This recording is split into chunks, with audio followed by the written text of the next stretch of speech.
اعوذ باللہ من الشیطان الرجیم بسم اللہ الرحمن الرحیم۔ سورۃ النساء آیت نمبر 7۔ مردوں کے لیے بھی ان کا حصے مال میں حصہ ہے جو والدین اور قریب رشتہ داروں نے چھوڑا، اور عورتوں کے لیے بھی اس مال میں حصہ ہے جو والدین اور قریب رشتہ داروں نے چھوڑا، چاہے وہ ترکہ تھوڑا ہو یا زیادہ۔ یہ حصہ اللہ کی طرف سے مقرر کیا گیا ہے۔ تفسیر۔ جاہلیت کے زمانے میں عورتوں کو میراث میں کوئی حصہ نہیں دیا جاتا تھا۔ حضرت صلی اللہ علیہ وسلم کے سامنے ایسے واقعات پیش آئے کہ ایک شخص کا انتقال ہوا اور وہ اپنی بیوی اور نابالغ بچے چھوڑ کر گیا۔ اس کے سارے ترکے پر اس کے بھائیوں نے قبضہ کر لیا۔ بیوی کو تو عورت ہونے کی وجہ سے میراث سے محروم رکھا گیا اور بچوں کو نابالغ ہونے کی وجہ سے کچھ نہ دیا گیا۔ اس موقع پر یہ آیات نازل ہوئی جس میں واضح کر دیا گیا کہ عورتوں کو میراث سے محروم نہیں رکھا جا سکتا۔ اللہ تعالیٰ نے آگے آیات سے شروع ہونے والے رکوع میں تمام رشتہ داروں، مردوں اور عورتوں کے حصے مقرر کر دیے ہیں۔ آیت نمبر 8۔ جب میراث کی تقسیم کے وقت غیر وارث رشتہ دار، یتیم اور مسکین لوگ آ جائیں تو ان کو بھی ان میں سے کچھ دے دو۔ ان کا مناسب انداز سے بات کیا کرو۔ جب میراث تقسیم ہو رہی ہو تو بعض ایسے لوگ بھی موجود ہوتے ہیں جو شرعی اعتبار سے وارث نہیں ہیں۔ قرآن مجید نے ہدایت کر دی ہے کہ ان کو بھی کچھ حصہ دینا بہتر ہے، مگر ایک تو یہ یاد رکھنا چاہیے کہ اس ہدایت پر عمل کرنا محتجب ہے، یعنی پسندیدہ ہے، واجب نہیں ہے کہ دوسرے اس پر عمل کرنے کا طریقہ یہ ہے کہ بالغ ورثہ ایسے لوگوں کو اس اپنے حصے میں دیں۔ نابالغ ورثہ کے حصے میں سے بھی کسی اور کو دینا جائز نہیں ہے۔ آیت نمبر 9۔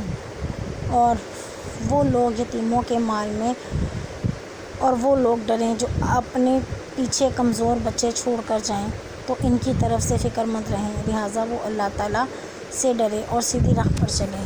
یعنی جس طرح تمہیں اپنے بچوں کی فکر ہوتی ہے کہ ہمارے مرنے کے بعد ان کا کیا حال ہوگا، اسی طرح دوسروں کے بچوں کی بھی فکر کرو اور یتیموں کے مال میں برابری، سیدھا راستہ اختیار کرو۔ یقین رکھو کہ جو لوگ یتیموں کا مال ناحق کھاتے ہیں وہ اپنے پیٹ میں آگ بھر رہے ہیں اور انہیں جلد ہی ایک دہکتی ہوئی آگ میں ڈالا جائے گا۔ اور اللہ تمہاری اولاد کے بارے میں تم کو حکم دیتا ہے کہ مرد کا حصہ 2 عورتوں کے برابر ہے، اور اگر صرف عورتیں ہی ہوں، 2 یا 2 سے زیادہ، تو مرنے کے بعد جو کچھ چھوڑا انہیں اس کا 2/2 حصہ ملے گا۔ اگر صرف ایک عورت ہو تو اسے ترکے کا آدھا حصہ ملے گا، اور مرنے والے کے والدین میں سے ہر ایک کو ترکے کا 1/6 حصہ ملے گا، بشرطیہ مرنے والے کی کوئی اولاد ہو۔